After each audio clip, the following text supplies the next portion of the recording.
How would you like to have a #1 Amazon best-selling book with only 10 hours of your time? A lot of us, we've had the idea of a book. We say that our book is half done when really it drags out months and months because we think it's a lot of effort. We have to sit there and write and write. But what if I showed you this process that got me to Amazon #1 in multiple categories in 10 hours of time that doesn't require you paying $100,000 to some other agency, but you could do it yourself. You could have your team follow our process. You could have us do it for you. And when you have a #1 Amazon best-selling book, if you are an entrepreneur, if you're an agency owner, if you are wanting to speak more, then the book is what unlocks the authority. The book is what shows that you are credible. The book is what helps you acquire other companies. The book makes introductions. The book does the work in the podcast or for people to know who you are, for something to share on LinkedIn. And I think the book is the highest authority, credibility asset you can create, especially because there's so much AI generated nonsense out there. And I'm going to show you exactly how it works. So sip your coffee, shut the shades, focus, and I think you're going to find this to be one of the most powerful episodes of how you build your personal brand and you leverage what you might not realize you already have. So the first step is you want to have a podcast. And not just any podcast. You're not trying to be Joe Rogan, but this is a podcast where you're deciding what do you want to be known for? Do you want to be known for the landscaping guy, for growing a landscaping business from nothing to $5 million like Anthony Hill did? Well, he's writing a book, Mo Money. So what is the topic you want to be known for? Who's the audience that you want to reach? What's the proof that you have? Who are the other people that are in that industry that are credible? My buddy Cody Jones, writing a funeral home book on how, funeral home exit, how I sold my funeral home business for twice the industry average, right? To be able to provide a life for my family that I otherwise would never have had, to sell my business for 2 to 3 times what it would have been worth. Whatever the topic might be, nonfiction, not fiction stuff. So figure out the title of your podcast. And if you're not sure what the title is, then you can go to ChatGPT and say, what should the title of my podcast be based on my GCT, my goals, content, and targeting? In other words, it's not that you want to be a bestseller. You're not going to make a ton of money by trying to sell books. You're using the book as an authority tool. So if you want to say like, how do you achieve this particular result? And you interview a whole bunch of people on your podcast on that result, then who are the other folks that you might do it with? Let's say that you are George Palatachuk and you have roofing software, right? You're a SaaS founder and you want roofing companies to use your software. You might have a book on how roofing companies are able to get 20% more, not a brochure, but something like, roofing success, something that it's a little bit broader than your exact product or service. So think about who those people are, and it could be other people in the industry that are actually operators. So we'll say, industry operator #1, #2, #3. Then maybe you'll have other vendors in that industry because there's going to be other people that serve the industry. So let's say in the roofing example, who are the roofing suppliers? Who are the roofing vendors? Who are the other folks that provide related software that maybe are tangential or adjacent to what you provide, where you might want referrals from them or leverage the authority of these other people? And then you might say, who are the conference, speaker, expert groups, people that run the big groups, and you'll have #3. And then, we'll say another one that maybe is outside the industry. And we'll say that's mentor #1. Now, when George Palatachuk started doing this as a 21-year-old student in University of Colorado Boulder, he said, well, I don't know.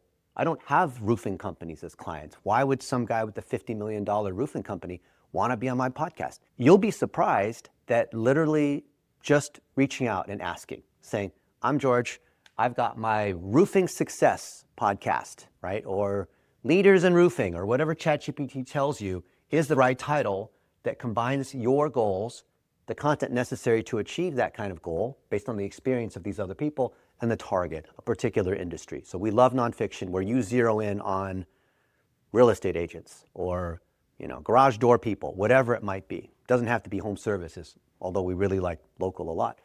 When you have these 10 people lined up, you will then set up your Zoom, ever since COVID became, made it a big thing, and your Calendly.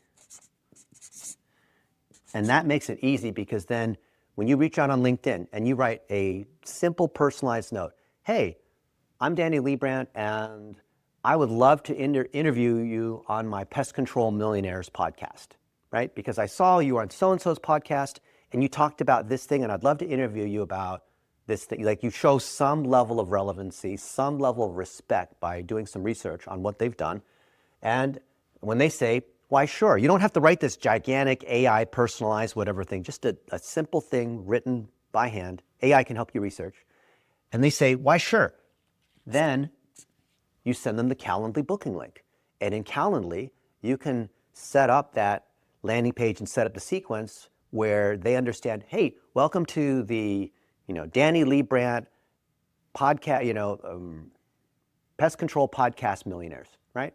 And here's our format. Here's the kinds of questions that we ask. You can pre-make all of these items so you have a flow. And Calendly, or whatever your favorite calendar appointment picker tool is, will then allow you to schedule notes on like a week before, the day of. And these will be notes that will be like, oh, well, I'm so excited to see you tomorrow. Make sure you're in a quiet room. You have a microphone. Make sure your lighting is good. All these kinds of things to be able to send messages and reminders along the way so they're prepared. And maybe there's a note that's 3 days before the podcast and you say, oh, just so you know, this is who I am, so you're better prepared for the show. And this is how we like to operate the show.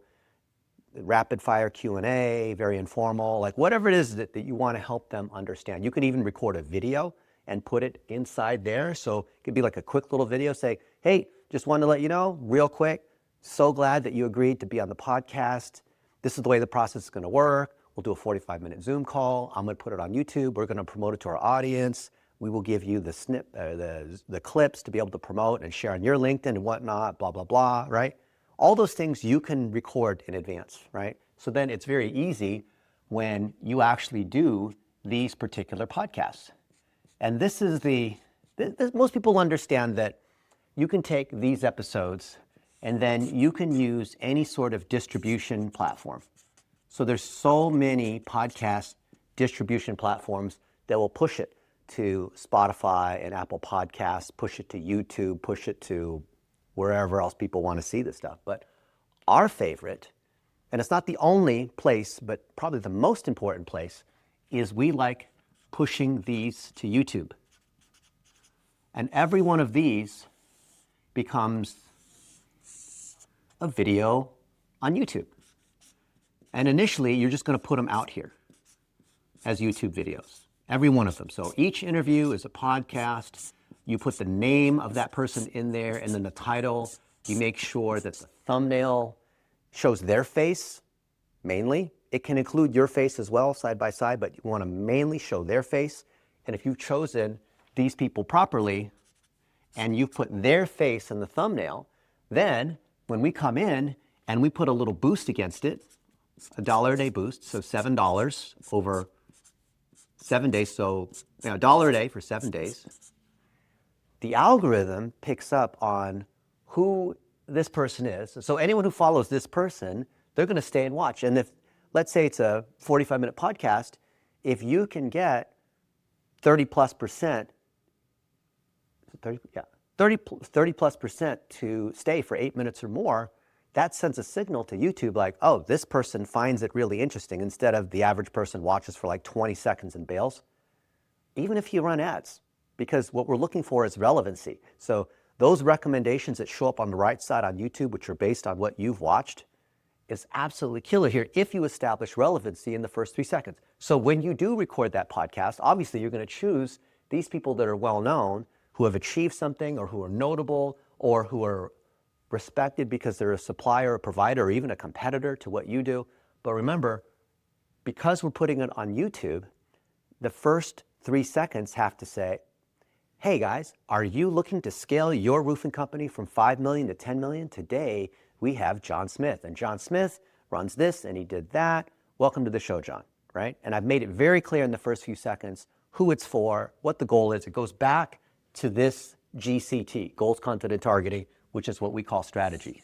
So if each of these is clear, and in the beginning of the podcast, the first sentence, you're explaining why this podcast is worth their time, now all the other stuff that we do, which results in a book down here, surprise, surprise, best-selling book, will be relevant. But if you open up the podcast with, hey, Brian, how are things going? Oh, the weather is hot outside. Oh, the Super Bowl. Did you really like how, I knew Seattle was going to win? Or like, people have already passed that. And if you don't have a thumbnail that establishes the topic, if you don't have like this thing, like, do you want to have a best-selling book? Right?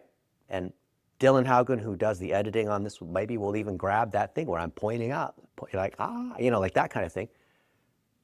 Then, that, because that's the hook at the very beginning.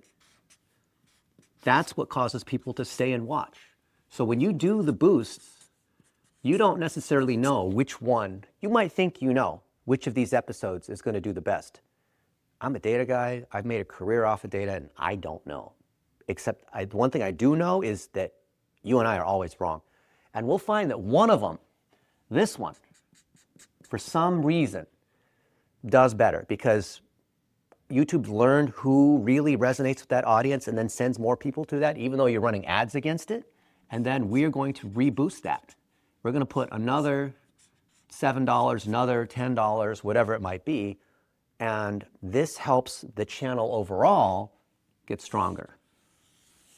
And if you want to learn more about YouTube, we have 2 or 3 other episodes which you can see on this channel on how exactly you structure the YouTube channel. How do you boost most effectively based on what we call the $1-a-day strategy? I'm not going to go into those mechanics. That's another episode.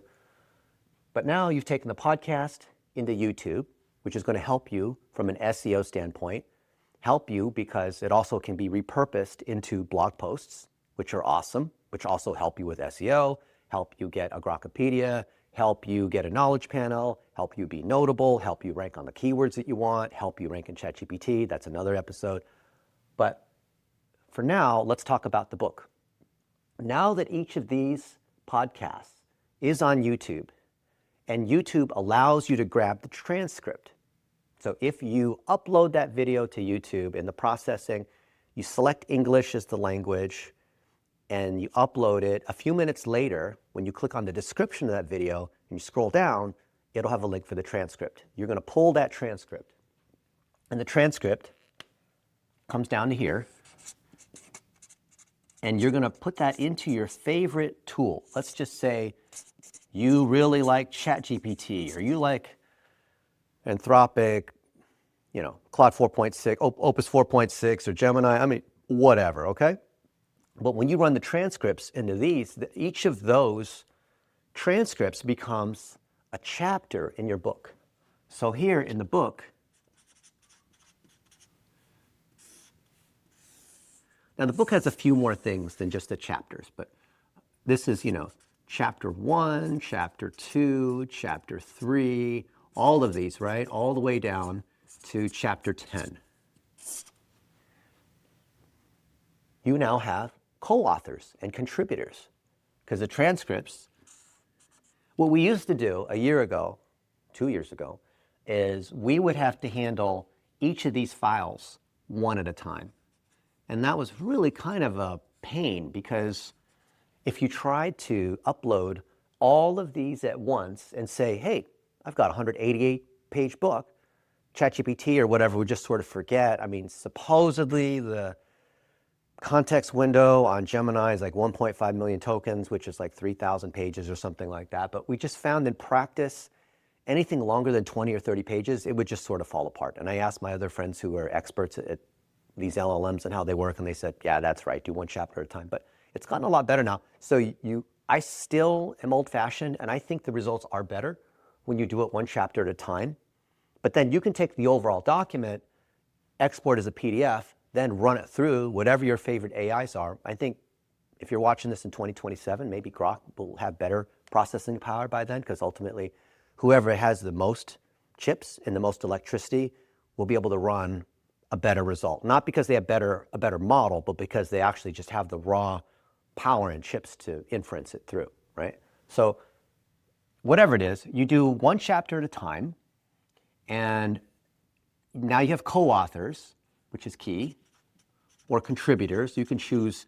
A contributor is kind of like someone who's like a lower level author, like a minor author.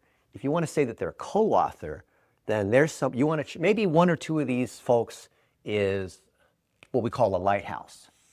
They're like a key client of yours, or they're the person who's the best known because they run a conference or a big podcast or whatever. Then you could promote those guys to co-author, and then you have all these other contributors. You could have any number of co-authors and contributors, but generally keep it to less than three or less co-authors and contributors. Every chapter can be a contributor. There's a lot of guys who put books out by literally doing this, and then they have basically a compendium, like 50 people contribute their stuff, and then it ends up being a random mess because there was no coordinated sort of vision on what this thing was all about. But provided that you have this in place, and then you start the reasoning to be able to push all of these transcripts, what all these people said, cohesively together, you're going to start to find that what this one guy said in chapter 1 actually ties in with what this other guy said in chapter 3. And here's a story about how we sold our company, and then this guy also sold his company, and that's another topic, right? So this is topic A, this is topic B, and if you're not really sure what the different topics are, and each of these chapters may have multiple topics that will then intersect into these other topics. You can literally ask ChatGPT, your favorite tool, hey, I want to build a topic wheel based on what Dennis Yu teaches. Can you assemble that for me? And it'll say, why, sure. And then from here, you're going to have, here's your brand, your personal brand and or company brand. Then you have the topics that are out here as part of your topic wheel. We like to have 6 topics. 1, 2, 3, 4, 5, 6. There's math behind why 6, but that's another episode. And each of these topics will point back to you and your company. And the beauty with this podcasting to books in a chapter, or chapters in a book strategy, is that these guys have the industry authority, credibility, experience, expertise, but all of it accrues to you, which is like one of the wildest authority hacks I've ever seen. Because I used to think, well, I need to have the expertise to interview these people, because if I haven't sold a business for $50 million, then what right do I have to be a journalist to ask this other person about how they did it, right? None of that is on you. All the weight is on the expert, and you are asking questions. Have you seen people who are like in the news media and they interview someone who's a scientist on something? The reporter doesn't really know anything about the topic, but they're asking on behalf of their audience. Hey, can you explain, professional athlete, how you achieve this thing? Hey, scientist, how does this one thing work? And in fact, by playing dumb, that actually makes them more human. So you don't have to over-represent yourself. All of that authority, the credibility, the fact that these other people achieved these things flows to you because you've organized these topics. Now, most people are never going to listen to a 45-minute podcast or a 3-hour Joe Rogan thing. But when you pull out these particular topics, because in any one of these podcast episodes, there might be 5 or 6 subtopics. When you're able to say, here's the topics of how I overcame this particular issue, right? Or how I hire people for my pest control company, or how you're going to find there's common themes in running a business, in being able to do your marketing, in being able to deal with a co-founder and structure equity, like whatever the issues are, you're going to find commonality in these issues. If you already know the goals, content, and targeting, even here, before you interview, you could say, hey, I want to write a best-selling book.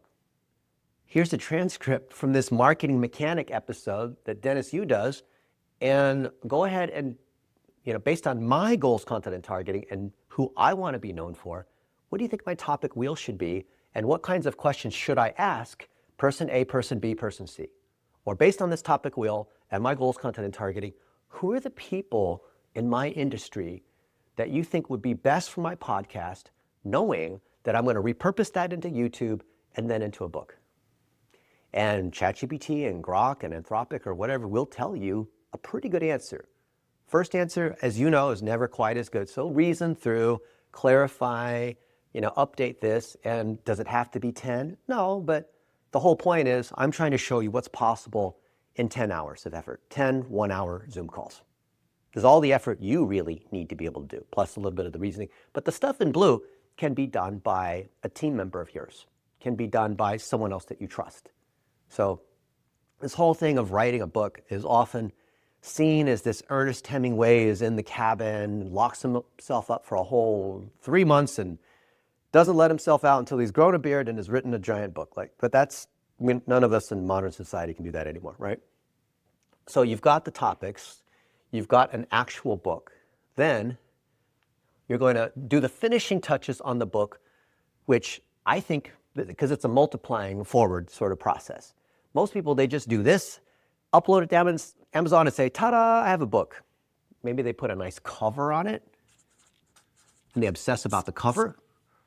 Great, cover's important, all that. The title of the book can be the title of the podcast or something similar. But here's what I think is really the missing piece that most people don't do. What you need, because the book is really a credibility concentrator. What you need is the positive mentions. And I've only seen a few people do this, basically friends of mine. But when you are in a podcast, you as the podcast host will say, guys, today we have Danny Liebrand.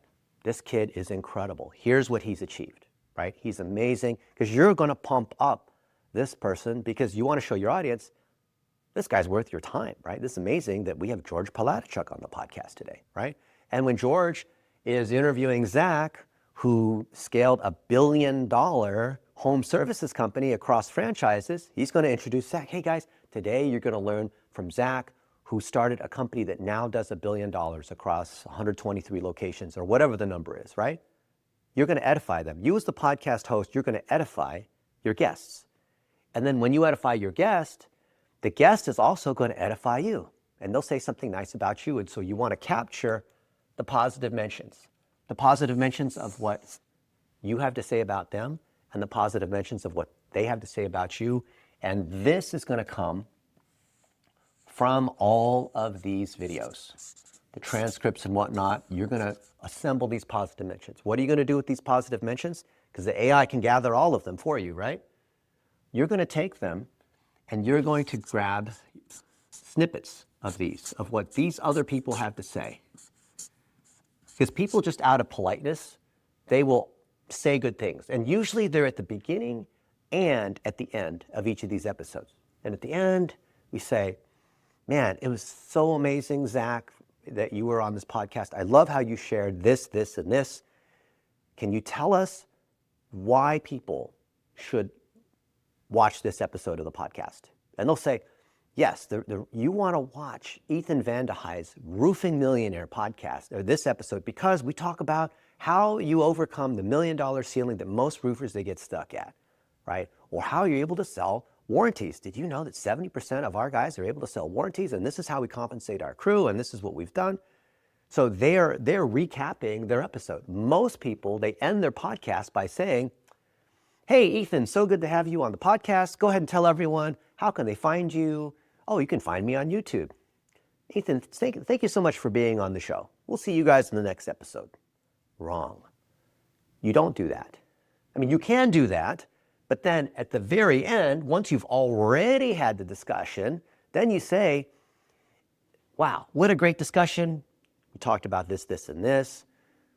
George, in your own words, tell people, why, if you're a roofer, is this episode worth your time?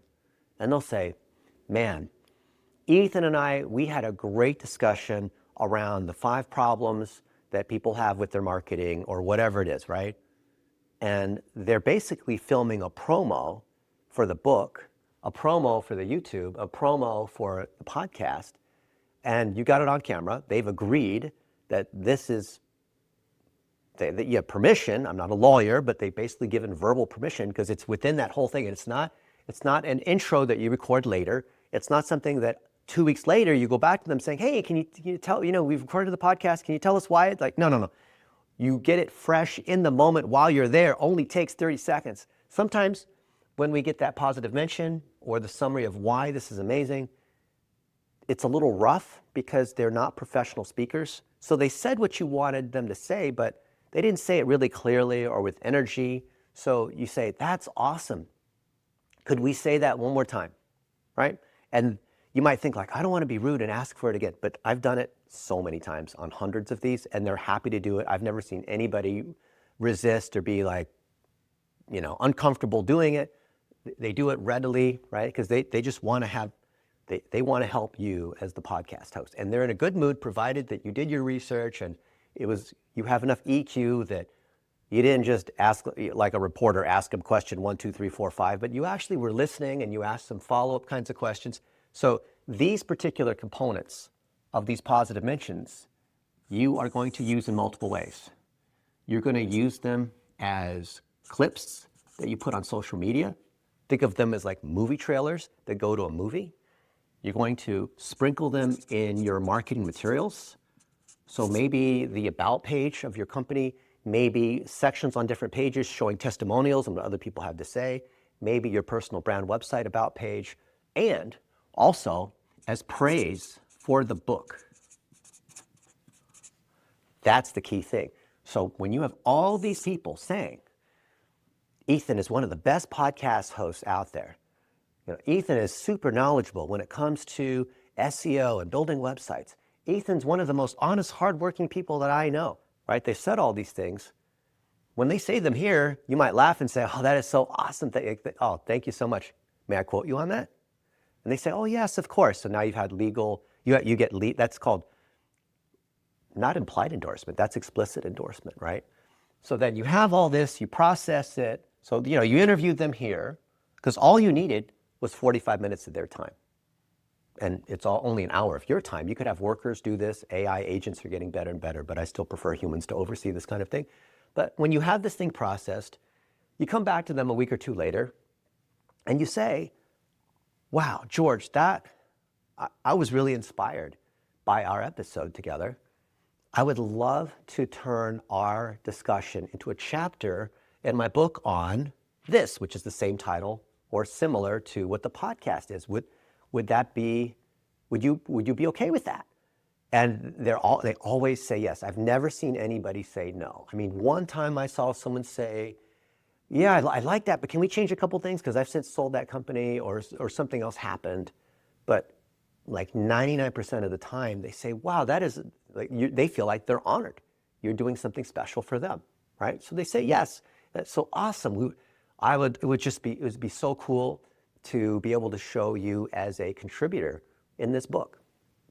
And then from this book, you're going to upload to Amazon, KDP, Kindle Direct Publishing, right?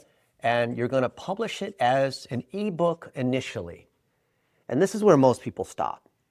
So as an ebook, which is basically a PDF, you also want to have a real book. So we like trade paperback. And if you want to promote the thing right, you don't have to. But start the ebook off at 99 cents and have it be a 6-week pre-release. So people can buy it for 99 cents for the next 6 weeks. A pre-release means they can buy it ahead of when the actual release date is. The reason why you have a pre-release is so that you can accumulate sales, because then on the day of the release, all those pre-release sales count towards that day of the sale, and it gives you a bump in the categories that you've selected. You can select 3 categories. You used to be able to select more, but decide, what do you want to be known for? That's part of here. You can even ask ask ChatGPT, Which of the three categories should I try to rank for? What do you think is the best given my goals, content, and targeting? And so that you already have this is like winning the football game because you're the referee of the game. You already know the score. Like, how do you not win? You already understand where this thing's gonna go, right? So 6-week pre-release, 99 cents, blast your email list, boost the YouTube videos, make a separate YouTube video saying, hey guys, I've got a book and it's right now 99 cents and I'd really appreciate if you would come in and buy it. It would mean so much to me. I'll do, whatever it is. I'll give you the bonus thing if you buy it for 99 cents, right? And on the day of the release that the ebook actually launches, and then you have the paperback, put the paperback at something like $12.99 and then raise the ebook to something like $7.99 or whatnot, okay? So the reason why you have another tier of pricing is that when the release date hits, they no longer see the 99 cents. And then if they see that there are 100 reviews of your book and they see the price is $79.99 and $12.99, then they think, dang, there's a lot of people that paid $7.99 for this book or whatever the price is when really they came in at 99 cents, right? Don't put it at zero, put it at 99 cents, right? So it's $1 basically, right? So when you have these reviews and you ask friends for reviews and you bring copies of this book everywhere, you're going to print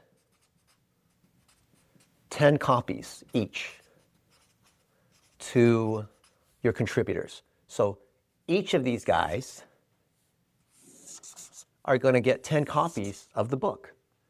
And now when they go around, they can bring a copy of their book. They're going to post it on their Facebook, LinkedIn, all this, and say like, hey, I'm a co-author in the book. And now they're promoting you, and then collect all that. Those become more positive mentions. So all of these things cycle and build authority upon each other. Now that you have your paperback book and you have copies for yourself, I'd say print 100 paperback color copies. It'll cost about $2.40, depending on like how many pages and whatnot, but like between $2 and $3, you're going to print 100 of these, 10 copies for each of these other guys. So you're printing 200 copies in total. You're spending maybe $300 on these books. Now, whenever you're on someone else's podcast, now whenever you go to a conference, now whenever you meet other people, you bring a couple copies of your book. Always bring a couple copies of your book, right? That way you can hand it out, you can sign it. People will just think that you're a big deal because you have this book, because especially you have all these other people on it. One of my favorite things to do for a book cover as a bonus is you take the faces of all these people, and then the book cover is, here's your title, How to Be Successful, or whatever it might be. And then you do a little tic-tac-toe grid of the faces of all these people. Because you as a podcast host, you are honoring these other people. The authority of the book is the faces of all these people. And people are going to look at this. You go to the industry conference and they see, I know so-and-so, I know this guy, I know that girl. And it's the ultimate authority leverage because all you needed was 45 minutes from any one of these folks. And then that gets repurposed into so many, it's not just the podcast, YouTube, and book, and all the other things. Like this also becomes a Facebook post, and Twitter, which is now called X, and now you repurpose it to LinkedIn. Probably the most powerful one outside of YouTube is your website, right? Each of these, like literally all you need is 10 Zoom meetings. And if someone turns you down, okay, fine. Maybe you have to reach out to 15 people to get 10, but I've never seen anyone get rejected that many times. You will get it, you'll see. I mean, a lot of people will say, oh, no, they'll never say, people will reject me and say no, and every time they find out, like, oh yeah, Dennis, you're right, I know. I've done it many, many, many times, right? Coach many, many people. This is not some idea that I just came up with. This works. It's like, the gym works, it's not a secret. The gym is not a secret. You just have to do the thing. It's not that the barbell is made out of some special Superman iron. It's that you actually showed up to the gym every day and did the thing. That's what this is. If you do the thing, right? Now AI tools make it easier to do the thing. Some of it's optional. So maybe you say, oh, well, this thing about gathering positive mentions, I don't want to do that. Or I don't want to print the paperback. Or I don't want to take the positive mentions and put them with the cover, or create a back cover where it says praise for Dennis's book on this and that. Okay, fine. Or I don't want to go to YouTube. All right, well, you can just grab the transcript another way. You can just take these items and go straight to the book. You can say, I don't want to interview 10 people. I just want to interview 5 people. Fine, interview 5 people. It'll be a 70-page book. It'll be like a pamphlet. It won't be like an actual book. I'm a big fan of like having an actual book. It has like a little weight to it. And maybe you're like, I don't like to interview these other people in a podcast. I like listening to myself talk, so I'm just going to solo talk this thing. All right, great. You can turn that into a book, but you don't get the same authority, because this whole Amazon #1 bestseller, this #1 means you're the industry authority. Danny Liebrandt you type in pest control SEO, he's #1. You go to Amazon, he's got the #1 pest control SEO book. I don't know how many other books there are in pest control and SEO, but he's the one, right? He's not trying to create the book on digital marketing or the book on entrepreneurship. He chose a super narrow niche. Go look it up on Amazon. He is the bestseller in pest control marketing. And he could even go into online marketing because the book is gaining traction. Full disclosure, he's followed this process. What do you know? It works. Listen to him talk about how it works. Listen to Warren Whitlock talk about how it works. Listen to Perry Marshall talk about it. Listen to the other people that this is not some new secret thing, but people don't do it, just like any secret. Here, this is what you do. 99% of people don't do anything. If you're at this point, that means you're probably serious because you've watched through this whole thing. So you've got the positive mentions. You've got that on the book. You have the title, which can be hopefully not just AI generated, but have something that actually makes sense. You have an intro, which you write at the end. A lot of people think you write the intro in the beginning. No. You can come up with the strategy in the beginning. Why do you write the intro at the end? Ask any good author. Once you have all the content and you've analyzed it, figured out the topics, then you can write a relevant intro. Then you can create a lead magnet. Then you can drive this thing to your landing page for your product or service, right?